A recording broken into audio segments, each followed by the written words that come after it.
Turn our attention to the personal finance segment then. Harshvardhan Roongta is our expert for the day, and Uday Indra calls in from Hyderabad with his question. Hi Uday, how can I help?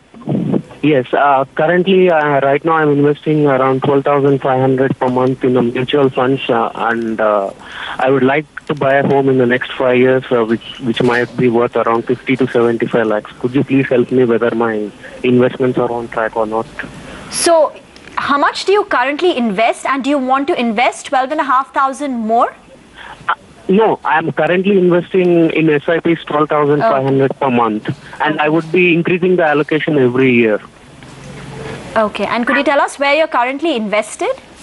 I'm investing into Fidelity Tax Advantage, ICICI Prudential Tax, DSP BlackRock Top 100, DSP Small and Mid Cap Fund, and Reliance Growth. And how much can you increase your contribution per year? Around 25%. 25%. Okay. Harshvardhan, what's the advice that you would give him? Well, Uday, you mentioned that you are already making an investment of about 12,500 per month, and you wish to increase it further. So I'm assuming a similar amount of about 12,000 rupees is what you wish to accumulate, start investing over a period of 5 years from now.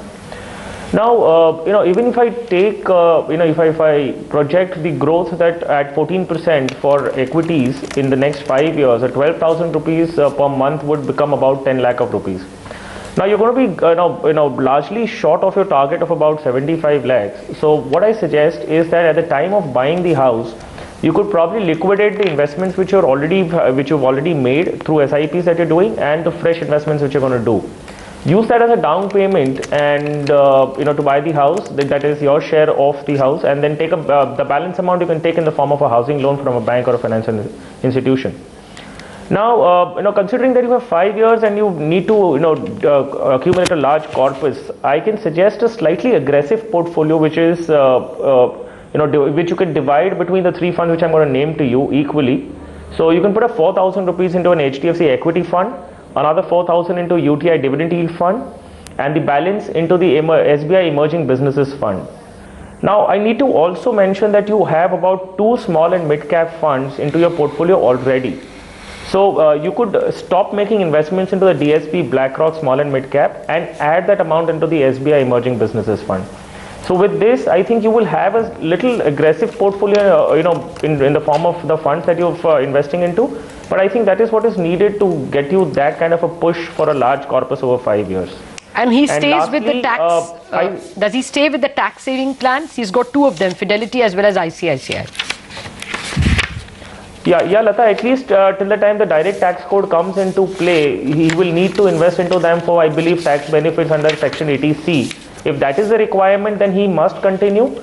If not, then you can always choose to invest into something which does not have a lock-in, because he needs the funds after 5 years. So any investments that he makes 3 years prior to that is going to be locked in. Okay. So assuming that he needs 80C benefits, continue it till the time the DTC comes into implementation, and then stop immediately after that, because ELSS is not included under 80C. Fair point. Harsh, just stay on there. We have more callers lined up, but we need to take a quick break. We are back in a minute. More personal finance questions and answers.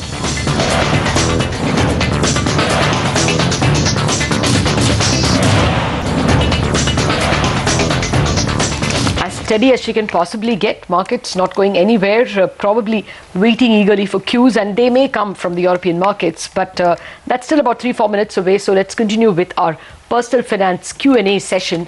Harshvardhan Roongta has been with us as the expert, and we have a caller joining us from Mumbai. This is Manish Singh calling. Go ahead, Manish, your question. Hi, Lata. Yep, go ahead. Yeah, Lata, I want to know, my target is 1 crore rupees, and I'm ready to invest at least for 10 years. But I want to know how much should I invest to make 1 crore. Okay, and I guess you also want to know where you want to invest it. Yeah, that only I want to know where should I, because I'm interested in mutual fund also. Okay, fine. Go ahead, Harsh. Your call, 1 crore. 10 years is his waiting time. What should he put away every month? Simple calculation would say that he needs to set aside an amount of about 40,000 rupees a month for a period of 10 years so that he will accumulate that kind of corpus, even if he take a long-term equity return of 14%. But Lata, since I was just going through the other details that he's provided, I like to highlight another issue which is a little away from what he's actually focusing upon right now. In his data, he's mentioned that there is only one earning member in the family and there are 5 dependents. Now, that is a scenario which is, and he has no insurance or a very little insurance in the form of a ULIP policy from Max New York Life Insurance. What my suggestion is that at this moment, he concentrates more on protecting the family and his dependents financially in case that one single earning member of the family passes away. Now, the situation is far more scarier than anybody can imagine. Imagine the one earning member who passes away accidentally or unfortunately, untimely. And what happens to the rest 5 dependents who are completely at the mercy of the earning member? So in such a scenario, the first step towards financial planning is that you need to secure your dependents financially. So in this case, I would suggest to him that he concentrates on that immediately and take some action towards it. It's not as difficult to protect yourself financially. If you take a term policy for a 50 lakh cover for a 30-year-old person, the premium is between 6,000 and about 11 to 12,000 rupees per annum.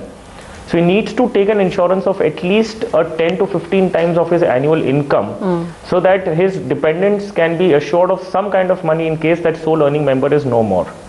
Now, as I've already mentioned regarding his goal, he's kept a goal of 1 crore of rupees after 10 years. And in the presence of a situation where I know that he does not have any insurance or adequate insurance, I'm reasonably sure that the retirement corpus has also not been thought about as of now. And the provisions for medical for all these 5 members that he has. So what I would suggest to him that he needs to take a whole, an overall view of his finances, consult a financial planner as a reason, because he will be able to work out a balance between all his aspects in financial aspects in life. How much should he be allocating towards the house? How much for retirement? Should he make a provision for medical for all the dependents that he has in his family? Yep. So, more appropriate measure for him would be to approach a financial planner, take a detailed view rather than look at just one aspect of his life, which is house. And lastly, one basic suggestion to Manish is that whatever protection you need to buy in the form of insurance, buy it in only as a term insurance policy. Investments you need to make, long-term growth investments you want to make, use equity, and if you're not comfortable with direct equities, use mutual fund as a route. So that is more appropriate a suggestion to him at this juncture. Most useful advice. Harsh, thanks a lot for joining us. Manish, that's a bunch of advice for you to go in for insurance, medical insurance, term plans, not ULIPs as well, to concentrate on, a retirement corpus as well, not just a house. Well, I'm sure out there are many of you with similar personal finance questions, and if you have them, you can write to us.